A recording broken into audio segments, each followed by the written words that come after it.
జనగామ జిల్లా రఘునాథపల్లి మండలం కంచనపల్లి గ్రామంలో స్వప్న అనే మహిళ మొక్కజొన్న చేనులో పనిచేస్తుండగా భారీ కొండచిలువ దాడి చేసింది.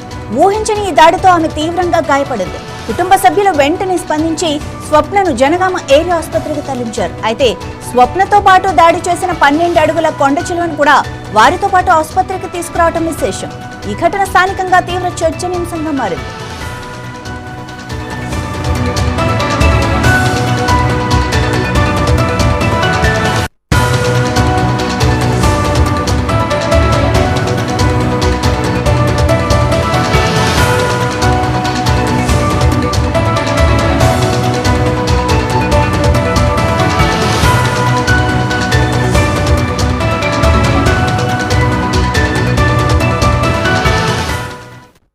ఆసుపత్రిలో స్వప్నకు డాక్టర్ కల్నల్ మాచర్ల భిక్షపతి మెరుగైన వైద్యం అందించారు. ప్రస్తుతానికి స్వప్న ప్రాణాపాయ స్థితి నుంచి బయటపడిందని, ఆమెకు మరింత మెరుగైన వైద్యం అందిస్తున్నామని డాక్టర్ భిక్షపతి తెలిపారు.